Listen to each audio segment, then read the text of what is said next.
Friends, हमारी सफलता पे हमारे माता पिता के बाद अगर किसी को सबसे ज़्यादा खुशी होती है तो होती है हमारे टीचर्स को। सो आज की ये कहानी भी एक टीचर्स और स्टूडेंट पे ही आधारित है। एक बार क्या होता है कि सभी स्टूडेंट क्लासरूम में बैठे रहते हैं। उसके बाद एक टीचर आते हैं और उन सबको एक सादा पेपर दिए हुए बोलते हैं कि आपको 2 घंटे का समय दिया जाता है और आप सब इस पेपर में उन सारी बातों को लिखना जो कि आप भविष्य में बनना चाहते हैं या करना चाहते हैं। सभी बच्चे बहुत उत्सुक हो जाते हैं। वो लोग पूरी फोकस के साथ लिखने बैठ जाते हैं और अपने भविष्य के सपनों को सादे कागज़ पे उतार रहे होते हैं। उन्हीं सबके बीच एक बच्चा ऐसा भी था जिसकी सोच उन सभी बच्चों से बिल्कुल अलग थी। वो हमेशा कुछ अलग और बड़ा ही सोचता था।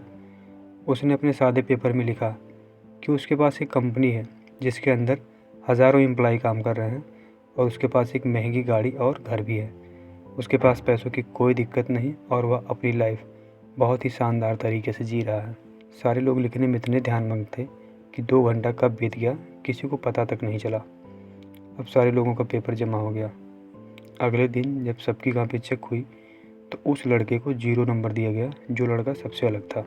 वह उस कॉपी को लेकर टीचर्स के पास जाता है और बोलता है कि हमें 0 नंबर क्यों दिया गया। टीचर ने कहा, तुमने पेपर लिखा या तमाशा किया है?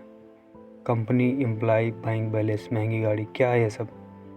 क्या बैकग्राउंड है तुम्हारा? तुम्हारे मम्मी पापा क्या करते हैं? बेटा, सपने हमेशा अपनी हैसियत के हिसाब से देखना चाहिए।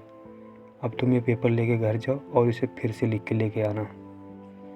लड़का दुखी मन से घर पहुंचता है। उसके पापा ने उससे कहा, क्या बात है बेटा, इतने परेशान क्यों हो?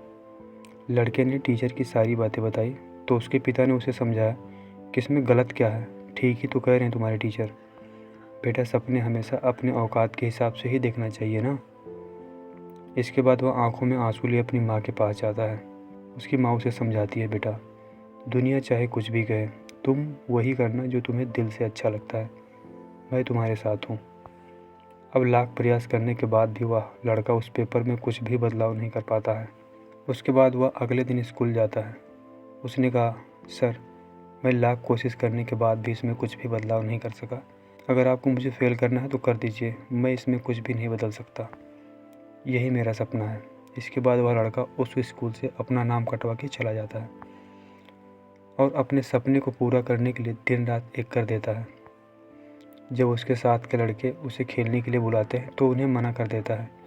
कई सालों की कड़ी मेहनत के बाद आखिर वो उस मुकाम को हासिल कर ही लेता है जैसा कि उसने उस सादे पेपर में लिखा था।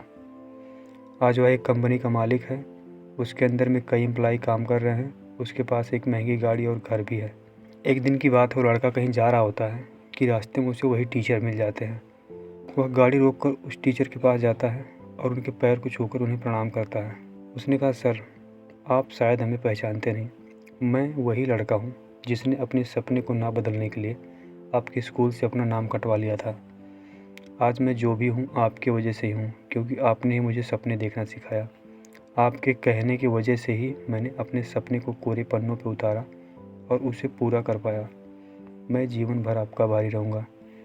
टीचर सामने खड़े स्टूडेंट और उसकी उपलब्धि को देखकर बहुत खुश होते हैं और उसके उज्जवल भविष्य की कामना करते हैं। सो मोरल ऑफ द स्टोरी ये है कि हमें सपने हर हाल में देखने चाहिए। चाहे कोई कुछ भी कहे, किसी के कहने मात्र से हमें सपने देखना बिल्कुल नहीं छोड़ना चाहिए और उसे पूरा करने के लिए जी जान लगा देना चाहिए। आपका सपना जो भी हो, एक दिन ज़रूर पूरा होगा।